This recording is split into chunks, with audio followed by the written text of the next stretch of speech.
what's all this noise about big institutional investors? I'm going to take a couple minutes and dive in a little bit, give you a couple perspectives that are important. And one of them's grossly missed in this market, and it's probably the one that people should be concerned about. Another question, I was watching a podcast last week, and there was, they're listening to it, and there were a couple of great points that the host made. Number one, why are prices still climbing when it seems like people aren't interested, a lot of younger buyers aren't interested in buying? What's going on there? And I wanted to talk about that. I talk about it all the time, but I don't hear a lot of others not talking about it. So why are prices continuing to climb? And then I think the one I liked the most, his question was, for someone like him, he was 23, and the question was, should he just focus all his time into going to school and getting a better education, raising his skill levels enough to make double, triple, and quadruple his income, or would it be smarter for him to buy? And I just thought that was a fantastic question and wanted to weigh in on that a little bit. So I'll also go ahead and talk about interest rates and where they're at and why, and kind of what they've done over the last week. And they are better, so that's nice. So yeah, without any further delay, let me go ahead and just start off with this investors, the big investors. So first off, a lot of people don't understand this, so let's take it. So if you've got 100% of the purchases that are made in the United States or in Utah or any particular market, you've got roughly a third, maybe a quarter, that are investors. Okay, so that means all the rest, people are purchasing a home that they're going to live in, or a home that's a vacation home for them. But everything else, so the 25 to 30% or so, is going to be investors. Now, this news that we've been hearing about, it's all about institutional investors that own 350 properties or more. So you already know that the buyers, of all the buyers, 30% or a quarter is actually the investors. Now, of that segment, the majority of them own 10 properties or less. They're what we call mom and pop shops or mom and pop investors. Myself included would be an example. And so when you own that many, that's like 60-70% of the market share. So of those that actually own 350 or more, I thought it'd be kind of interesting. So I'm going to go ahead and share my screen and let you kind of look over my shoulder here, as long as I can find that button. So there's a couple studies here, and I thought this would be interesting to share with you. So this is the John Brown Real Estate Investment Consultants Company, or whatever. Institutional investors are now defined as entities owning more than 350 single-family homes, which, according to their analysis, represents 0.7% of all 92 million single-family homes in America. So first off, did you know there's 92 million homes in America? That was interesting, but less than 1% is what they own, okay? 5% of all 14 million rental homes. So this is where it starts to get into the second point that's very important. So let's not go past the first point yet, though. So of all the purchases done in any given month or year, 1% or less are represented by this segment. So by this new legislation that passed, that 1% is now going to disappear. So you decide. And the buyer demand balance, demand supply balance, if 100% turns into 99%, do you feel like that's going to have a massive sway on home prices? And of course the answer is no, right? The answer is no. But it's going to have a little tiny impact, right? And that little tiny impact is interesting because in our market, we are a pretty soft market at the moment. It's still probably a seller's market, but barely, right? And so if we're going to just take a tiny bit more demand out, that's going to push it a tiny bit more towards the buyer's market. So it's going to be very, very minimal, but it should still have an impact. But now let's go to the second point. This is where it's actually interesting. So 5% of all rental homes in America. So this is where, and I've got another article here. This is just kind of highlighting, like, not so much how much they're buying today, but where they're buying those.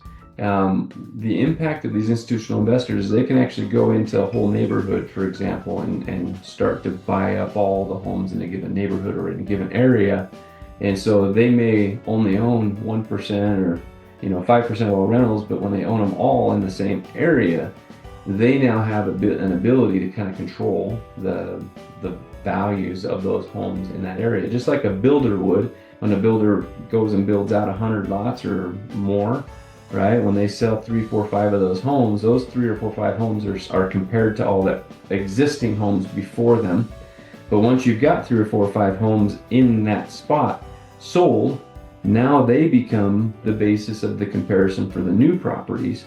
And when you're 20, 30, 40 in, you're going to have nothing but new construction from that builder, and they can slowly elevate the prices of those homes. And it happens a lot for new construction, where you'll buy it today at this price, and then 2, 3, 4 years down the road, your value's down here. So that's a similar risk to these institutional investors, and so that's probably something that's just a little bit more of a positive impact, but I think fewer people really kind of understand that that's a thing. So I just thought I'd share that briefly. If you have some questions or insights of what you thought about with all that, you wanted to share those or ask about those, please do. I look forward to comments.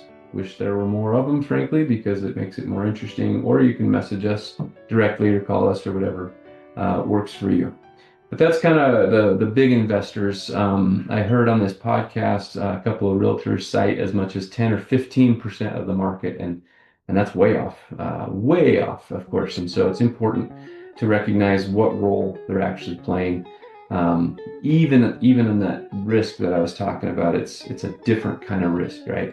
They're not going to rock the whole market, but they definitely are going to have an impact on that area where they've concentrated their buys.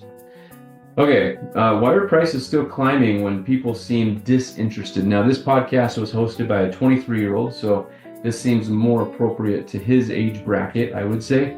But there's a bunch of people in the 30s and people in the 40s and stuff that maybe feel that maybe it's not the right idea for them or whatever. But his second question about should he just go to school and level up his income kind of is telling to this question. But I wanted to address this right here.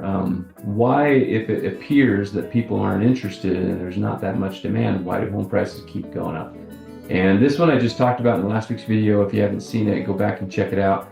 But it's the supply and demand, and it's not the supply and demand just of housing, but there's construction, and that's the supply.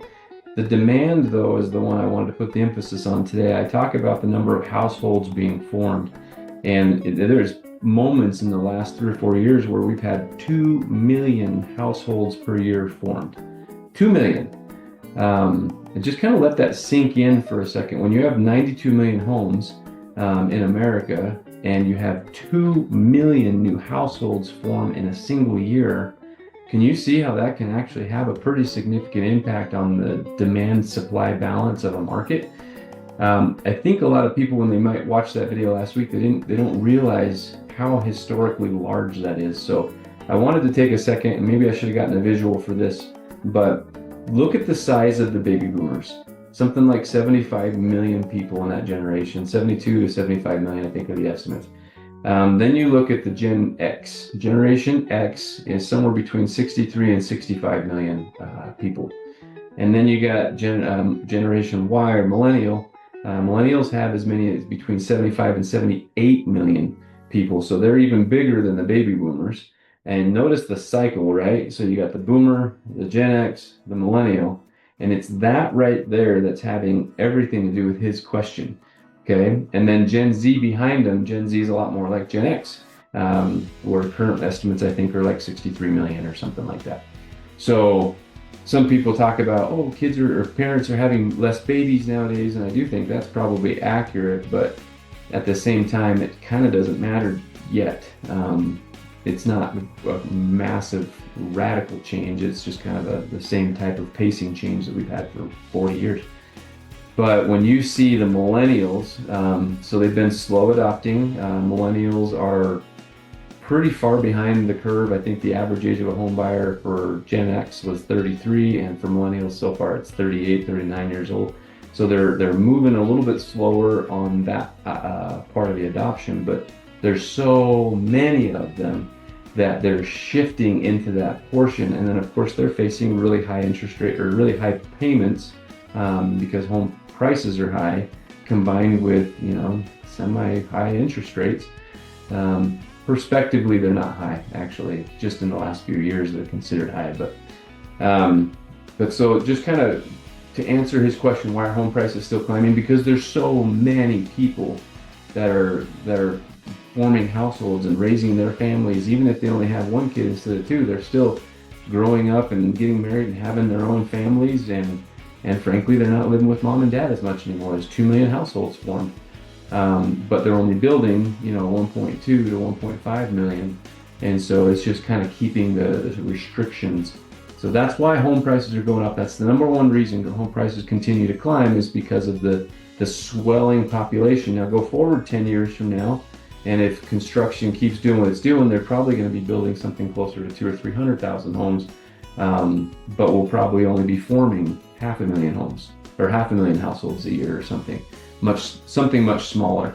But watch that one, because if the construction does what they did in 2006, they weren't watching the population too much. They were watching the demand.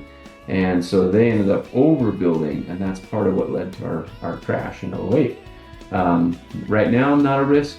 10 years from now, maybe. So just keep your eyes on that. But more than likely, the construction industry, they're still following the correct pattern of waiting and watching, and they're still not putting out enough homes. And so I don't think they're going to end up doing that. I think they're going to probably restrict their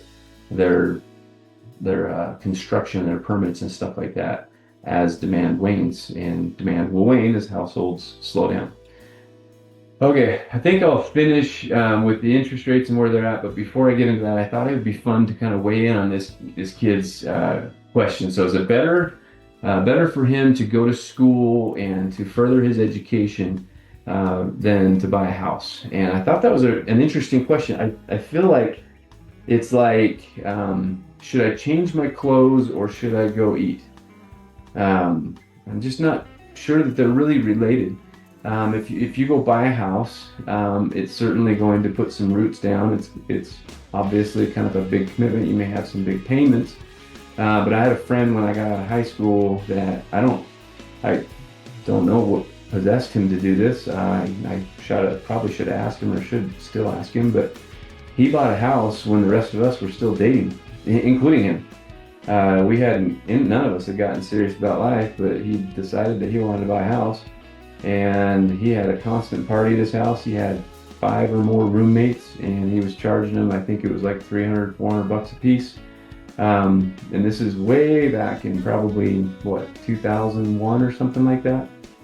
And so he was definitely making money every month. He was covering his mortgage and then some. But why wouldn't people do that now? He was still dating. He was still, in fact, his wife was one of the people that was kind of there partying with him, and then eventually they settled down and kicked everybody else out, I guess, and they took over. But that became a huge asset for him moving forward. There was a moment where they decided they wanted to go build a house, and they had massive equity from this house. They paid down a bunch on their loan. It had increased in value a bunch, and man, they were still just kids. When everybody else was starting to buy their first house, he had $70,000, $80,000 to put down from this house. And so that would be an example of an argument for somebody who's even in college going to go buy a house. My own daughter did something similar to that. She bought a place. Payment was going to be, I think it was $2,200 a month or something at first, and it was going to go up to $2,600 a month. And she was able to rent out a couple of the rooms, which made her monthly payment closer to $1,200. And then by the time she ended up getting married and everything, and they were able to afford the full $2,500 or $2,600, they ended up refinancing and getting it down permanently lower. But those are decisions that people make that kind of get them ahead. Well, she's still in school, her husband's still in school, and so to answer this kid's question, I don't think you should have to pick and choose. I think it would make sense for him to go to school. But if he's able to buy a house, it depends. Is he able to qualify? But if he's able to qualify to buy a house, why wouldn't you do both? The house is eventually going to make you money, and going to college is probably, if you're choosing at least semi-wisely, it should eventually make you money. So why not do both? Why would you have to pick and choose? So feel free to comment on things you think of that would make you choose, things that maybe I'm not thinking of here. And then with that, I'll go ahead and jump into, where rates are at now and why. And so let me go ahead and share my screen again, and we'll go there. All right, so as you can see, interest rates, 5.5 FHA, they haven't really changed for the week. They're about the same as they were, but a couple of my lenders decided to offer a little bit better interest rates this week, and so our conventional rates did go down. I think that's about 1/8%, if I remember right, from where they were. So yeah, 5.99 now. It was, I think, 6.1. And there's our APR and other things. Why they moved, where they're moving, and why has everything to do with Iran. It appears they did strike a deal. Of course, they also continue to strike at each other. The U.S. and Iran exchanged missiles over the weekend, so I don't know what kind of peace deal that is, but it's signed, and they're working towards permanent peace. And so the Strait of Hormuz is sort of open. There's traffic moving through it. One of them got attacked, so that's sketchy and scary. Don't know that I'd want to be a tanker driver getting, blown up by missiles. But seems like it's working. Our gas prices have dropped all the way down into the $70 per barrel, all the way from 117 a few weeks ago, down to 70. So that's why we're seeing gas prices at the pump dropping. Of course, here in Utah, we're kind of living in the Great Basin. I don't know if you know this, but our gas prices aren't determined by what's going on around the world.